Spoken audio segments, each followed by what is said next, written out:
Our next game is a renewal of an old Big 8 and Big 12 rivalry. And really, the rivalry dates back to, your American history class. Kansas, Missouri. These two were bitter rivals, blood feud on the border. And now it is time for them to renew it. We saw Beau Pribula make his Missouri debut Thursday night. Obviously, Central Arkansas did not put up a huge fight. But going into that game, the thought was, is it going to be Beau Pribula? They're going to play Horn a little bit. Is one guy the guy? And then Horn got hurt on his first play, and it's definitely Pribula now. So there's no doubt about that.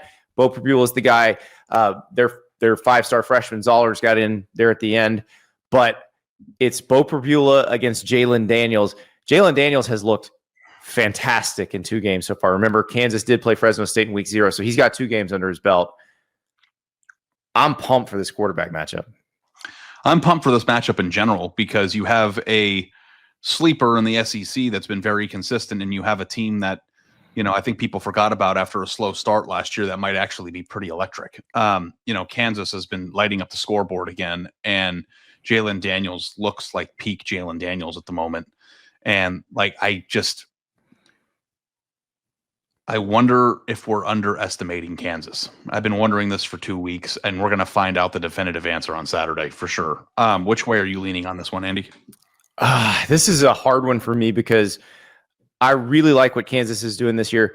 But I also feel like as good a coach as Lance Leipold is, I don't think we've really given Eli Drinkwitz enough credit for the job he's done at Missouri. I think Missouri is a much harder job than people realize. I always say that, as the years pass, I appreciate what Gary Pinkel did more and more.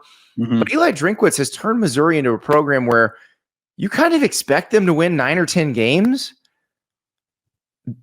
in the SEC. Granted, they probably got the best draw, them or Texas, of some of these SEC teams, but it's still a hard schedule, generally speaking. And now they're going and playing Kansas out of conference. They're playing South Carolina, they're playing Alabama, they're playing Auburn, they're playing Texas A&M, they're playing Oklahoma. This is not an easy schedule. Yet, would we be the least bit shocked if Missouri wins 9 or 10 games against the schedule? We would not. No, I have been doing a lot of thinking because now once we get to actually see some teams, I know half the games were meaningful, and the other half it was hard to analyze, but I'm trying to come up with sneaky college football playoff contenders now. And I wonder if Mizzou is one. Both of these teams are? Both of these teams are, but Mizzou for a different reason. Because they have a good, hard schedule on the surface for helmets, but they're not playing a game now, right? As I look at it, they 1,000% cannot win. Now that we have a different viewpoint of what Alabama is, if they're able to go 10-2 and beat Bama, and they lose to Auburn and Oklahoma or something, but they beat Alabama, Kansas, and A&M, that's a playoff resume. And that's, getting there without having to play Texas, without having to play Georgia. In that scenario, they also would have beaten South Carolina in the one you just laid out.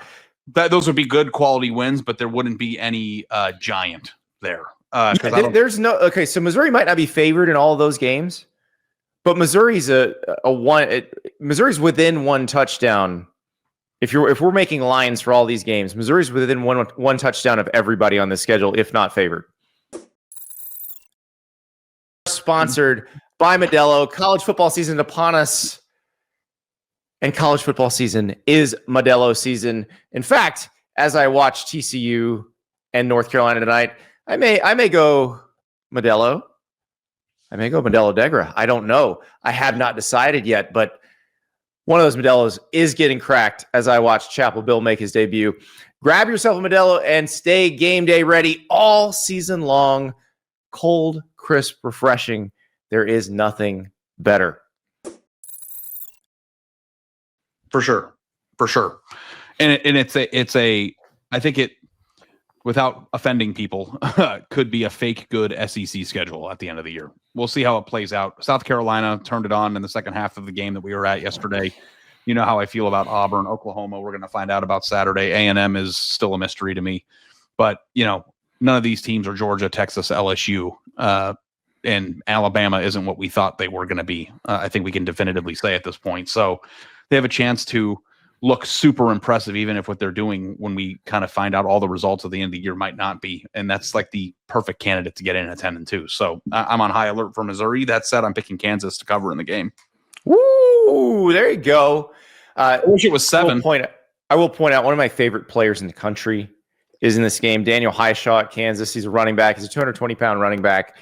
And it's fun when you watch him run the ball. It's much more fun when you watch him block people. There are highlight reels. There are cut-ups of him just mashing people, either as a lead blocker or when he's picking up blitzers in pass protection. There's nothing more fun than watching this guy just tattoo somebody. So I want to point that out if you're going to watch this game.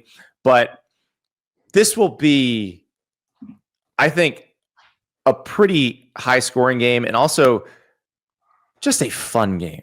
Like there are going to be some spectacular plays, and I think there's probably going to be some dumb plays. Yeah, this is the game. This is the game where this is the weekend where casuals might not get excited because you don't have Clemson, LSU on the schedule, but real college football fans get excited for games like this. I can't wait. I think Kansas is a shot to win the game, but I'm taking the points.